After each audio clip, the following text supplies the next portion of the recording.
Social media ಜಮಾನದಲ್ಲಿ ಸೆಲೆಬ್ರಿಟಿಗಳು ರಾಜಕೀಯ ನಾಯಕರು ಏನೇ ಮಾಡಿದ್ರೂ ಸುದ್ದಿಯಾಗುತ್ತದೆ. ಬಹಳ ಬೇಗನೆ ಫೋಟೋ ವಿಡಿಯೋಗಳು ವೈರಲ್ ಆಗುತ್ತವೆ. ಡಿಸಿಎಂ ಡಿಕೆ ಶಿವಕುಮಾರ್ ಅವರ ವಿಡಿಯೋ ಕೂಡ ಸೋಷಿಯಲ್ ಮೀಡಿಯಾದಲ್ಲಿ ಇಂದು ಸಾಕಷ್ಟು ವೈರಲ್ ಆಗಿದೆ. ರಾಜ್ಯದ ಶಕ್ತಿ ಕೇಂದ್ರ ವಿಧಾನಸೌಧದ ಕಾರಿಡಾರ್ನಲ್ಲಿ ವಿಶ್ವ ಪರಿಸರ ದಿನದ ಕಾರ್ಯಕ್ರಮಕ್ಕೆ ಚಾಲನೆ ನೀಡಿ ಪರಿಸರ ಸ್ನೇಹಿ ನಡಿಗೆ ಎಂದು ಕಾರಿಡಾರ್ ಸುತ್ತ ಸೈಕಲ್ನಲ್ಲಿ ಬೆಳಗ್ಗೆಯೇ ರೌಂಡ್ ಹಾಕಿದರು. ನಂತರ ವಿಧಾನಸೌಧ ಮೆಟ್ಟಿಲು ಬಳಿ ನಿಂತು ಸೈಕಲ್ ನಿಲ್ಲಿಸಿ ಹತ್ತುವಾಗ ಎಡವಿ ಬಿದ್ದರು. ಕೂಡಲೇ ಎಚ್ಚೆತ್ತುಕೊಂಡ ಡಿಕೆ ಶಿವಕುಮಾರ್, ಇದನ್ನೆಲ್ಲ ಇನ್ನು ತೋರಿಸಬೇಡಿ ಎಂದು ನಗುತ್ತಾ ಮಾಧ್ಯಮ ಪ್ರತಿನಿಧಿಗಳಿಗೆ ಹೇಳಿದರು.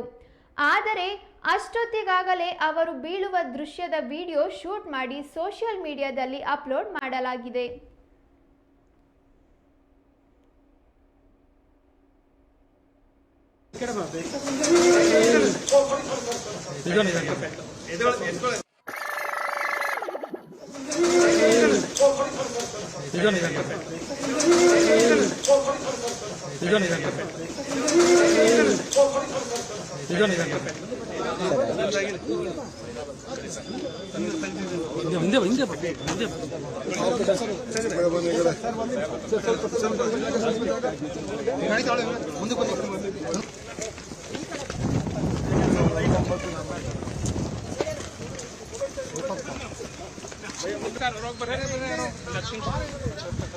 ಸ್ವಲ್ಪ